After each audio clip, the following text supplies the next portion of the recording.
പിതാവിൻ്റെയും പുത്രൻ്റെയും പരിശുദ്ധാത്മാവിൻ്റെയും നാമത്തിൽ ആമേൻ. യേശുവിൽ പ്രിയ ദൈവജനമേ, ജീവൻ്റെ കവാടം എന്ന ഈ പ്രോഗ്രാമിൽ ഇന്ന് നമ്മൾ ചിന്തിക്കുക, നീ എന്തിനായിട്ടാണ് യേശുവിൽ മാത്രം വിശ്വസിക്കേണ്ടത്? ഇന്ന് ഈ ലോകത്ത് ഒരുപാട് വിശ്വാസങ്ങൾ, ഒരുപാട് അന്ധവിശ്വാസങ്ങൾ, ഒരുപാട് നിരീശ്വരവാദ പ്രസ്ഥാനങ്ങളൊക്കെ ഉള്ള ഈ കാലഘട്ടത്തിൽ നീ എന്തിന് യേശുവിൽ വിശ്വസിക്കണം എന്നൊരു ചോദ്യം വളരെ പ്രസക്തമാണ്. കഴിഞ്ഞ പ്രാവശ്യം നമ്മൾ കേട്ട് കഴിഞ്ഞു 1 തിമോത്തി 4:8. ശാരീരികമായ പരിശീലനം കൊണ്ട് കുറച്ചൊക്കെ ഗുണമുണ്ട്, എന്നാൽ ആത്മീയതയാകട്ടെ വളരെ വിലപ്പെട്ടതാണ്. അത് ഈ ലോക ജീവിതത്തെക്കുറിച്ചും വരാനിരിക്കുന്ന ജീവിതത്തെക്കുറിച്ചുമുള്ള ചിന്തകളടങ്ങിയ കാര്യങ്ങളാണ്. പ്രിയപ്പെട്ടവരെ, ഈ ആത്മീയത ഈ ഭൂമിയിൽ നമുക്കറിയാം, നമ്മുടെ കാര്യങ്ങളൊക്കെ നോക്കാൻ ഒരുപാട് സംഘടനകളും ഒരുപാട് പ്രസ്ഥാനങ്ങളും ഒരുപാട് പ്രവർത്തന മേഖലയുമുണ്ട്. ഒന്ന് ചിന്തിച്ച്, നമുക്കറിയാം നമ്മുടെ ആരോഗ്യ കാര്യങ്ങൾ ശ്രദ്ധിക്കുന്ന ആരാ? ഡോക്ടേഴ്സാണ്. അത് ആയുർവേദ ഡോക്ടേഴ്സുണ്ട്, അലോപ്പതി ഡോക്ടേഴ്സുണ്ട്, ഹോമിയോ ഡോക്ടേഴ്സുണ്ട്. നമ്മൾ പല പല മരുന്നുകളും മാറി മാറി പരീക്ഷിക്കുന്നവരുമാണ്. എന്നാൽ പ്രിയപ്പെട്ടവരെ, ആത്മീയത അത് വളരെ വിലപ്പെട്ടതാണ്. ആ വിലപ്പെട്ട ആത്മീയ ജീവിതം അത് ഇവിടം കൊണ്ട് തീരുന്നതല്ല. ഈ ലോക ജീവിതത്തിന് അപ്പുറത്തൊരു ജീവിതം സ്വർഗത്തിലുണ്ടെന്നുള്ള പ്രത്യാശയാണ് ഒരു ആത്മീയതയുടെ അടിസ്ഥാനം. അപ്പോൾ നിത്യരക്ഷ പ്രാപിക്കാൻ സ്വർഗം ലക്ഷ്യമാക്കി ജീവിക്കുന്ന ഒരു വ്യക്തി അവൻ എങ്ങനെ വിശുദ്ധിയിൽ വളർന്ന് സ്വർഗത്തിലെത്താമെന്ന് ചിന്തിക്കുമ്പോൾ നമ്മൾ വളരെയധികം ശ്രദ്ധിക്കേണ്ടിയിരിക്കുന്നു. നമ്മുടെ തിരഞ്ഞെടുപ്പ് വളരെയധികം ആലോചിച്ച് വേണ്ട ഒരു കാര്യമാണ്. ഞാൻ പറഞ്ഞല്ലോ, രാഷ്ട്രീയ പാർട്ടികൾ രാജ്യത്തിൻ്റെ കാര്യം നോക്കുമ്പോൾ, ഡോക്ടേഴ്സ് ആരോഗ്യത്തിൻ്റെ കാര്യം നോക്കുമ്പോൾ, നമ്മുടെ ആത്മീയതയുടെ കാര്യം നോക്കുന്ന ഒരുപാട് ആത്മീയ പ്രസ്ഥാനങ്ങൾ ഈ ലോകത്തുള്ളപ്പോൾ നമ്മൾ തിരഞ്ഞെടുപ്പ് വേണ്ടത്ര ബോധ്യത്തോടെയാണോ? നീ ഇന്ന് ക്രിസ്തുവിൽ വിശ്വസിക്കാൻ കാരണം വേണ്ടത്ര ബോധ്യത്തോടെയാണോ? നീ വേണ്ടത്ര അറിവോടെയാണോ? നിൻ്റെ ആത്മീയതയ്ക്ക്, നിൻ്റെ നിത്യജീവനത് ഗുണകരമാണോ എന്ന് ചിന്തിച്ചിട്ട് ആണോ നീ ഇത് തിരഞ്ഞെടുക്കുന്നത് എന്ന് പ്രത്യേകം ശ്രദ്ധിക്കണം. ഞാൻ ഓർക്കുകയാണ്, കഴിഞ്ഞ 36 വർഷം വരെ എൻ്റെ ജീവിതത്തിൽ ഞാനൊരു ക്രിസ്ത്യാനിയെങ്കിലും ക്രിസ്തുവിന് യാതൊരു സ്ഥാനവും ഉണ്ടായിരുന്നില്ല. ക്രിസ്തു എന്തിനാ കുരിശിൽ മരിച്ചെന്ന് എനിക്കറിയില്ല. യേശു വാഗ്ദാനം സ്വർഗത്തെക്കുറിച്ച് എനിക്ക് ബോധ്യമില്ല. വിശുദ്ധ കുർബാനയെക്കുറിച്ച് ബോധ്യമില്ല. ഒരു നാമമാത്ര ക്രിസ്ത്യാനി, ഒരു ഞായറാഴ്ച ക്രിസ്ത്യാനി ജീവിച്ച ഒരു ജീവിതമാണ് എൻ്റേത്. പ്രിയപ്പെട്ടവരെ, അപ്പോൾ നമുക്കറിയാം, നമ്മൾ എന്ത് തിരഞ്ഞെടുത്താലും നമ്മൾ ആലോചിച്ച് വളരെ ബുദ്ധിയോടെ നമ്മൾ ആ തിരഞ്ഞെടുപ്പ് നടത്തുന്നവരാണ്. ഒരു കാറ് വാങ്ങുന്നൊരു വ്യക്തി പല കാറുകളെപ്പറ്റി പഠിക്കുന്നു. അത് ഏറ്റവും നല്ല കാറ്, നല്ല മൈലേജുള്ള കാറ്, ഈടുള്ള കാറ്, എല്ലാം നമ്മൾ ശ്രദ്ധിച്ചിട്ടാണ് വ്യക്തി കാറ് വാങ്ങുക. അതുപോലെ നമ്മൾ വീട് വാങ്ങുന്നെങ്കിൽ ആ വീട് റോഡ് സൈഡാണോ, വെള്ളമുള്ള സ്ഥലമാണോ, ആ വീടിന് എത്ര മുറിയുണ്ട്, ഉറപ്പുള്ള വീടാണോ, അതിൻ്റെ വില ലാഭകരമാണോ എന്നൊക്കെ നമ്മൾ പരിശോധിച്ച് വളരെ ആലോചിച്ചേ വീട് വാങ്ങാറുള്ളൂ. ആദ്യം കാണുന്ന വീട് വാങ്ങാറില്ല, ആദ്യം കാണുന്ന കാറ് വാങ്ങാറില്ല. പ്രിയപ്പെട്ടവരെ, നമ്മളൊരു പറമ്പ്, ഒരു സ്ഥലം വാങ്ങുന്നു. ആ സ്ഥലം മണ്ണെങ്ങനെയുണ്ട്, റോഡ് സൗകര്യമുണ്ടോ, വെള്ളമുണ്ടോ, പള്ളി അടുത്തുണ്ടോ, ആരൊക്കെയാണ് അയൽവക്കംകാർ, ഇതൊക്കെ നമ്മൾ ചിന്തിക്കുക. എന്താ കാരണം? നമ്മുടെ തിരഞ്ഞെടുപ്പ് ഒരിക്കലും പരാജയപ്പെടാൻ പാടില്ല. പ്രിയപ്പെട്ടവരെ, അതിലൊക്കെ എത്രയോ വിലപ്പെട്ടതാണ് ഈ ആത്മീയത, അതിലൊക്കെ എത്രയോ ഉന്നതമാണ് ഈ ആത്മീയത എന്ന് പറഞ്ഞാൽ, ഈ ഭൂമിയിൽ നമ്മൾ വീട് വാങ്ങിയാൽ 50, 70, 100 വർഷം ഇതിനപ്പുറത്തൊരു ജീവിതം, സ്വർഗത്തിലുള്ള ജീവിതത്തിന് പരിധിയില്ല. കലാകാലത്തേക്കുള്ള ജീവിതമാണ്. ആ ജീവിതത്തിലേക്കുള്ള തിരഞ്ഞെടുപ്പാണ്, ആ ജീവിതത്തിന് വേണ്ടിയുള്ള തയ്യാറെടുപ്പാണ് നമ്മുടെ ആത്മീയ തിരഞ്ഞെടുപ്പ്. എങ്കിൽ ഒരു വ്യക്തി എത്രമാത്രം ശ്രദ്ധയോടെ വേണം അവൻ യേശുവിനറിയാൻ, യേശുവിൻ്റെ സ്നേഹത്തിൽ നിലനിൽക്കുവാൻ. അവൻ്റെ പ്രാർത്ഥന, അവൻ്റെ ജീവിതം, അവൻ്റെ എല്ലാ ക്രമീകരണങ്ങളും സ്വർഗം ലക്ഷ്യം വെച്ച് ജീവിക്കുമ്പോൾ യേശു ക്രിസ്തുവിന് ജീവിതത്തിൽ പ്രാധാന്യമേറുകയാണ്. ഞാൻ പറഞ്ഞല്ലോ, ഒരു വിശ്വാസി എന്ന് പറഞ്ഞ് ജീവിക്കാൻ യേശുവിന് വലിയ പ്രസക്തിയില്ല. ഏതെങ്കിലും മതത്തിൽ വിശ്വസിച്ചില്ല, അവൻ എങ്ങനെയും ജീവിക്കാം. പക്ഷേ അവൻ്റെ ലക്ഷ്യം സ്വർഗമെങ്കിൽ, നിത്യജീവനെങ്കിൽ, പ്രിയപ്പെട്ടവരെ, ഒരു കാര്യം നമ്മൾ ഉറപ്പിച്ച് ബോധ്യപ്പെടേണ്ടിയിരിക്കുന്നു. ഇന്നുവരെ ലോകത്ത് ഒരു മത നേതാവും ഒരു മതസ്ഥാപകനും ഒരു മനുഷ്യനും നിൻ്റെ സ്വർഗത്തിന് പ്രവേശന തടസ്സമായി നിൻ്റെ പാപത്തിന് പരിഹാരം ചെയ്യാമെന്ന് ഇന്നുവരെ വാഗ്ദാനം ചെയ്തിട്ടില്ല. ഇന്നുവരെ ഒരു വ്യക്തിയും ഈ ലോകത്ത് സ്വർഗത്തിൽ പോകാൻ തടസ്സം എൻ്റെയും നിങ്ങളുടെയും പാപം എങ്കിൽ ആ സ്വർഗത്തെക്കുറിച്ച് ചിന്തയുള്ള ആഗ്രഹമുള്ളൊരു വ്യക്തി യേശുവിൽ വിശ്വസിക്കാതിരിക്കാൻ തരമില്ല. അതിലല്ലാതെ മറ്റൊരു മാർഗമില്ല. പ്രിയപ്പെട്ടവർ, ആ ഒരു ബോധ്യത്തിലാണ് എൻ്റെ ജീവിതത്തിൽ യേശുവിനെ ഞാൻ സ്നേഹിക്കുന്നതും യേശുവിന് വേണ്ടി എൻ്റെ പാപത്തെ വൃത്തിപഴിച്ചതും കാവേരി അടച്ചു പൂട്ടിയതും. യേശു, പ്രിയപ്പെട്ടവരെ, 1989 ഡിസംബർ മാസത്തിൽ ഞാനൊരു ഹൈന്ദവ സഹോദരൻ എഴുതിയ യേശുദേവൻ എന്നൊരു പുസ്തകം വായിക്കാനിട വന്നു. മറ്റാരുമല്ല, ബഹുമാനപ്പെട്ട KP കേശവമേനോൻ, മാതൃഭൂമിയുടെ മുൻ എഡിറ്ററായ KP കേശവമേനോൻ എഴുതിയൊരു പുസ്തകമാണ് യേശുദേവൻ എന്ന പുസ്തകം. ആ പുസ്തകം വായിച്ച് എൻ്റെ ജീവിതം ഒരുപാട് പരിവർത്തനമുണ്ടായി. അവിടെ പറയുന്നൊരു കാര്യം ഞാൻ ഓർക്കുകയാണ്. ലോകത്ത് മനുഷ്യൻ്റെ പാപത്തിന് പരിഹാരമായി യേശു രക്തം ചിന്തിയെങ്കിൽ ആ യേശു പറയുന്നു, ഞാൻ നിങ്ങളെ സ്നേഹിച്ച പോലെ നിങ്ങൾ പരസ്പരം സ്നേഹിക്കണം. പ്രിയപ്പെട്ടവർ, ഞാൻ ആലോചിച്ചു, യേശു ദൈവം തൻ്റെ ജീവൻ നൽകി, രക്തം നൽകി എന്നെ സ്നേഹിച്ചുവെങ്കിൽ, ലോകത്തെ സ്നേഹിച്ചെങ്കിൽ, ഞാനിതാ മദ്യം കൊടുത്ത് സ്നേഹിക്കുക, മദ്യം കൊടുത്ത് മനുഷ്യനെ നശിപ്പിക്കുക. എന്തൊരന്തരം! എൻ്റെ വിശ്വാസവും എൻ്റെ പ്രവർത്തനവും തമ്മിൽ യാതൊരു ബന്ധവുമില്ല. എൻ്റെ ജീവിതവും എൻ്റെ പ്രാർത്ഥനയും തമ്മിൽ, എൻ്റെ വിശ്വാസം തമ്മിൽ യാതൊരു ബന്ധവുമില്ലെന്നുള്ള അവസ്ഥയാണ് എന്നെ ചിന്തിപ്പിച്ച ആദ്യ സംഭവം. യേശുവിൽ പ്രിയപ്പെട്ടവരെ, ഇന്ന് ഈ കാലഘട്ടത്തിൽ നമ്മൾ ഒരുപാട് പേര് യേശുവിൻ്റെ പ്രാധാന്യം മനസ്സിലാക്കുന്നില്ല. ഈ ലോകത്ത് ഒരുപാട് നന്മ ചെയ്തവരുണ്ട്, നല്ലവരുണ്ട്, ഒരുപാട് നല്ല മനുഷ്യരുണ്ട്, ഒരുപാട് രക്തസാക്ഷികളുണ്ട്. ആ രക്തസാക്ഷിത്വവും യേശുവിൻ്റെ രക്തസാക്ഷിത്വവും തമ്മിൽ വളരെ വലിയ അന്തരമുണ്ട്, വളരെ അന്തരമുണ്ട്. പ്രിയപ്പെട്ടവരെ, യേശു ഈ ഭൂമി ചെയ്ത ഏറ്റവും അത്ഭുതം എന്തെന്ന് നമ്മൾ ശ്രദ്ധിച്ചിട്ടുണ്ടോ? ലോകത്ത് യേശു വന്നു, ആ യേശു തൻ്റെ 3 വർഷത്തെ പരസ്യ ജീവിതകാലത്ത് യേശു ഈ ഭൂമി ചെയ്ത ഏറ്റവും വലിയ അത്ഭുതം എന്താ അത്ഭുതം? നമുക്ക് പല ഉത്തരങ്ങളുണ്ട്. 5 5000 പേർക്ക് വേണ്ടി പൊലിപ്പിച്ചു, കടൽ മീതെ നടന്നു, ലാസറിനെ ഉയർപ്പിച്ചു. ഇതെല്ലാം അത്ഭുതം പ്രിയപ്പെട്ടവരെ. ഇതിലൊക്കെ ഏറ്റവും വലിയ അത്ഭുതം ഏതാണെന്നറിയാമോ? എന്താ ഏറ്റവും വലിയ അത്ഭുതം എന്ന് പറഞ്ഞാൽ, മറ്റാരും ചെയ്യാത്തൊരു കാര്യം ഒരു വ്യക്തി ചെയ്യുന്നതാണ് ഏറ്റവും വലിയ അത്ഭുതമെങ്കിൽ, യേശു പ്രിയപ്പെട്ടവരെ, യേശു ഭൂമി ചെയ്ത ഏറ്റവും വലിയ അത്ഭുതം ബോധപൂർവം തൻ്റെ ജീവൻ കുരിശിൽ പിടഞ്ഞു മരിക്കാൻ അനുവദിച്ചു എന്നുള്ളതാണ്. ഇന്ന് ഈ ലോകത്ത് ഒരുപാട് രക്തസാക്ഷികളുണ്ട്. രാജീവ് ഗാന്ധി, മഹാത്മാഗാന്ധി, ഇന്ദിരാഗാന്ധി ഒക്കെ നമ്മുടെ പ്രിയപ്പെട്ട രക്തസാക്ഷികളാണ്. അവരൊക്കെ അപകടത്തിലോ അബദ്ധത്തിലോ മരിച്ചവരെങ്കിൽ, നിന്റെ ദൈവം എൻ്റെ ദൈവം യേശു ക്രിസ്തു അപകടത്തിലോ അബദ്ധത്തിലോ മരിച്ചതല്ല, എന്നെയും നിന്നെ ഒരു വിശുദ്ധനാക്കാൻ, സ്വർഗത്തിന് അവകാശിയാക്കാൻ, വിശുദ്ധീകരിക്കാൻ, നിത്യജീവനിലേക്ക് കൈപിടിച്ച് നടത്താൻ അറിഞ്ഞുകൊണ്ട് ബോധപൂർവം ഒരു കുഞ്ഞാടിനെ പോലെ ബോധപൂർവം പിടഞ്ഞു മരിച്ച ആ യേശുവിനെ അറിയാൻ ഇതാ KP കേശവൻ എന്ന ആ ഉന്നതനായ ആ ദൈവപുരുഷൻ കാരണമായി എന്ന് ഞാൻ അഭിമാനത്തോടെ പറയട്ടെ. Hallelujah, hallelujah. യേശുവേ നന്ദി, യേശുവേ സ്തോത്രം, ദൈവമേ നന്ദി, ദൈവമേ സ്തോത്രം. യേശു പ്രിയപ്പെട്ടവരെ, വർഷങ്ങൾക്ക് മുമ്പ് ഒരു അമ്മച്ചി ഒരു പള്ളിയിൽ ധ്യാനിപ്പിക്കാൻ ചെന്നപ്പോൾ ഒരു അമ്മച്ചി എന്നോട് പറയുകയാണ്, എൻ്റെ മകൾ ഒരു പ്രത്യേക സ്നേഹബന്ധത്തിൽ അകപ്പെട്ടിരിക്കുക. അവൾ എന്നോട് ചോദിക്കുകയാണ്, അവൻ എന്നെ വളരെ വ്യക്തമായി സ്നേഹിക്കുന്നു, വളരെയധികം സ്നേഹിക്കുന്നു, ജീവനെ പോലെ സ്നേഹിക്കുന്നു. ഞാൻ അവനുമായി വിവാഹം കഴിക്കാൻ ആഗ്രഹിക്കുന്നു, അമ്മ അത് നടത്തി തരണം. ബ്രദറെ, അവന് പാവപ്പെട്ട മനുഷ്യനാണ്, അവന് സമ്പത്തില്ലാത്തവന്, അവന് ജോലിയില്ലാത്തവന്, ഞാൻ എന്ത് ചെയ്യും? വീണ്ടും അമ്മ പറയുകയാണ്, ഞാൻ അമ്മയോട് ചോദിച്ചു, അവനെങ്ങനെ യേശു വിശ്വാസം? അവന് യേശു വിശ്വാസമൊന്നുമില്ല, അവന് സമ്പത്തില്ലെന്നുള്ള അമ്മ കണ്ടത്. അവന് യേശു വിശ്വാസം ഉണ്ടോ ഇല്ലോ നമുക്ക് പ്രശ്നമല്ല, അവനെ കല്യാണത്തിന് വേണ്ടി നിർബന്ധിക്കുമ്പോൾ ഞാൻ എന്ത് പറയണം? ക്രിസ്ത്യാനിയായ അമ്മച്ചി, ക്രിസ്ത്യാനിയായ മകള്, പള്ളിയിൽ പോകുന്ന അമ്മ, വേദപാഠം പഠിച്ച അമ്മച്ചി, മക്കള്. പക്ഷേ യേശുവിനെ തള്ളിപ്പറയേണ്ട ഒരു വിവാഹത്തിൽ അവർക്ക് വിഷമം എന്താ? അവൻ സമ്പത്തില്ല എന്നുള്ളതാണ്. പ്രിയപ്പെട്ടവരെ, നമ്മുടെ വിശ്വാസത്തിൻ്റെ പരിമിതി നമ്മൾ മനസ്സിലാക്കണം, നമ്മുടെ വിശ്വാസത്തിൻ്റെ പോരായ്മ നമ്മൾ തിരിച്ചറിയണം. ഒരു പെൺകുട്ടി തെറ്റായ സ്നേഹബന്ധത്തിൽ കഴിയുമ്പോൾ ആ പെൺകുട്ടിയോട് എന്താണ് പറഞ്ഞു കൊടുക്കേണ്ടതെന്ന് ഈ അമ്മച്ചിക്ക് അറിയില്ല. ഞാൻ പറഞ്ഞു, അമ്മച്ചി, എനിക്ക് പറയാനുള്ളതൊന്നേ ഉള്ളൂ, അവൻ്റെ സമ്പത്തോ അവൻ്റെ സാമ്പത്തിക നിലയൊന്നും എനിക്കൊരു പ്രശ്നമല്ല. പക്ഷേ അമ്മച്ചി ഈ ആത്മീയത, ഈ ക്രിസ്തു വിശ്വാസത്തിൻ്റെ പ്രാധാന്യം മനസ്സിലാക്കണം. യേശു ലോകത്ത് കടന്നു വന്ന് കുരിശിൽ പിടഞ്ഞു മരിച്ച എന്തിനാ? അമ്മച്ചിയുടെ മകളെ സ്വർഗത്തേക്ക് കൊണ്ടുപോകാനാ, ഒരു വിശുദ്ധിയാക്കാനാ. അതിനുള്ള സാഹചര്യം ഉണ്ടെങ്കിൽ എനിക്ക് യാതൊരു തടസ്സവുമില്ല. എൻ്റെ അഭിപ്രായം അതാ. അപ്പോൾ അമ്മച്ചി പറഞ്ഞു, അല്ല, സമ്പത്തില്ലെന്നുള്ളതായിരുന്നു എൻ്റെ വേദനയെങ്കിൽ ഇപ്പോൾ ഞാൻ മനസ്സിലാക്കുന്നു അവൻ യേശുവിലും വിശ്വാസമില്ല. പ്രിയപ്പെട്ടവരെ, ഇന്ന് ഒരുപാട് ജീവിതങ്ങൾ ഇതാ യേശു വിശ്വാസം നിരീശ്വരവാദത്തിലേക്ക് പോകുന്നു, പള്ളിയിൽ പോകുന്നില്ല, പ്രാർത്ഥനയില്ല. മറ്റ് രാജ്യങ്ങളിലൊക്കെ ഇതാ പള്ളിയിൽ ആളില്ല. ഇങ്ങനെ പലതരത്തിൽ മനുഷ്യനെ വിശ്വാസത്തിൽ നിന്ന് പിൻവലിക്കുമ്പോൾ ഇന്ന് യേശുവിൽ വിശ്വസിക്കുന്ന നമ്മൾ ഓരോരുത്തരും ചിന്തിക്കുക, എൻ്റെ വിശ്വാസം യഥാർത്ഥ ആത്മീയതയാണോ? യഥാർത്ഥ ക്രൈസ്തവ ആത്മീയത എന്നിലുണ്ടോ? എൻ്റെ ജീവിതത്തിൽ യേശു കുരിശിൽ നേടുന്ന സ്വർഗത്തെക്കുറിച്ച് പ്രത്യാശയുണ്ടോ? പ്രിയപ്പെട്ടവരെ, ഇന്ന് പലർക്കും ആ ഒരു ബോധ്യമില്ല, ആ ഒരു ചിന്തയില്ല. എങ്ങനെ നല്ല ജോലിയുണ്ടോ, നല്ല പണമുണ്ടോ, ഏത് ബന്ധവുമാകാം, പണമാണ് അടിസ്ഥാനം. ഞാൻ ഓർക്കുകയാണ്, രാജാക്കാട് ഒരു ബൈബിൾ കൺവെൻഷനിൽ ഞാനിങ്ങനെ ചോദ്യം ചോദിക്കേണ്ട അവസ്ഥ ദൈവം എനിക്ക് ഉണ്ടാക്കി തന്നു. അവിടെ ഞാനിങ്ങനെ ചോദിച്ചു, നീ എന്തുകൊണ്ട് ക്രിസ്തുവിൽ വിശ്വസിക്കുന്നു?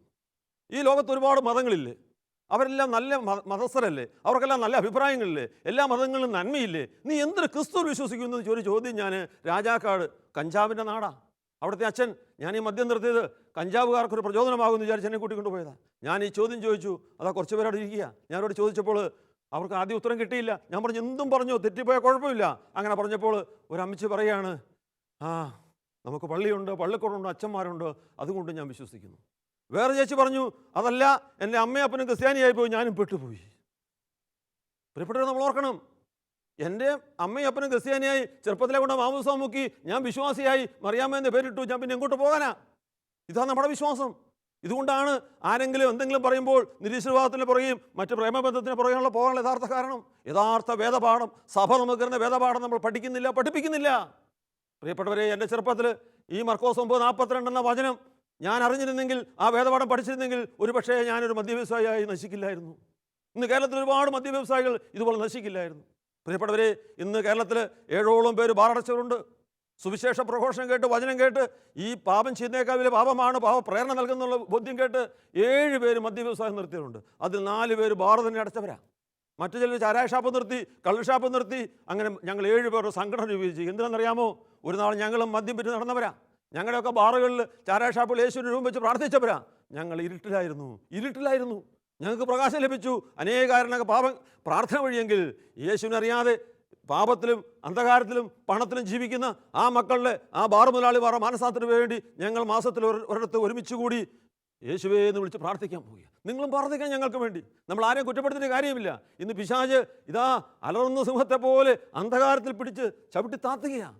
യേശു പ്രിയപ്പെട്ടവരെ, വിശുദ്ധ ലൂക്കായുടെ സുവിശേഷം 21-ാം അധ്യായം 34 മുതൽ 34-35 വചനം ഇങ്ങനെ പറയുന്നു: സുഖലോലുപത, മദ്യാസക്തി, ജീവിത വ്യഗ്രത എന്നിവയാൽ നിങ്ങളുടെ മനസ്സ് ദുർബലമാകുകയും ആ ദിവസം ഒരു കെണി പോലെ പെട്ടെന്ന് നിങ്ങളുടെ മേൽ വന്ന് വീഴുകയും ചെയ്യാതിരിക്കാൻ സൂക്ഷിക്കുവിൻ.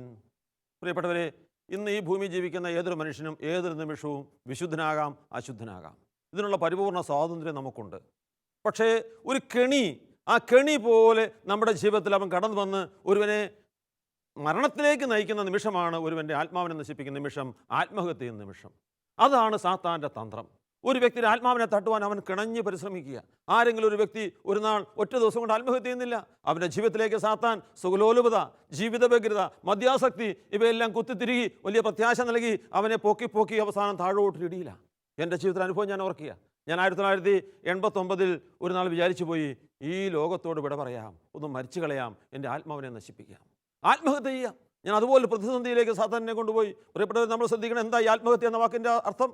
ആത്മഹത്യ എന്ന് പറഞ്ഞാൽ നമ്മളിൽ പലരും ചിന്തിക്കുക, ഒരു വ്യക്തി ആത്മഹത്യ എന്ന് പേപ്പർ വായിച്ചാലും അവൻ്റെ ഭാര്യയും മക്കളും എന്ത് ചെയ്യുമോ എന്ന് ഓർത്തിട്ടാണ് നമുക്ക് വിഷമം. പ്രിയപ്പെട്ടവർ, അത് ലോകത്തിൻ്റെ ചിന്തയാണ്. ഒരു ആത്മീയ മനുഷ്യൻ, അവൻ ആത്മീയനെങ്കിൽ ഒരു വ്യക്തി മദ്യപിക്കുമ്പോൾ, എടാ നിന്റെ വയറ്റിൽ അൾസർ പിടിക്കുമെന്നല്ല പറയുക, നിന്റെ ആത്മാവ് പോകും.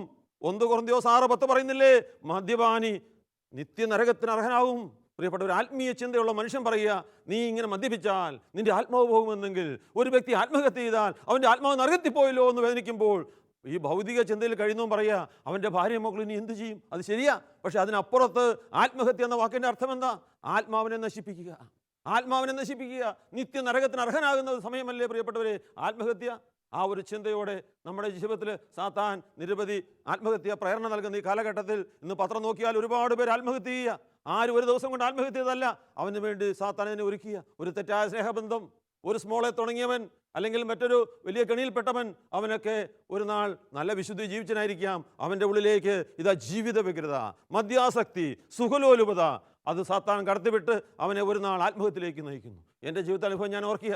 ഇങ്ങനെ കാറ്, വീട്, പണം, ഒരുപാട് ആൾക്കാർ, ഒരുപാട് പേരും സ്ഥാനമില്ല ഉള്ള ഒരു കാലത്ത് ഞാനൊരു നാൾ ഒരു കിഡ്നി രോഗിക്ക് അടിമയായി. എൻ്റെ ഒരു കിഡ്നി സ്റ്റോണിൻ്റെ അസുഖം വന്നു. എനിക്ക് പെട്ടെന്ന് കാർ കൊടുത്ത് ഹോസ്പിറ്റലിൽ പോകാൻ പറ്റുന്നില്ല.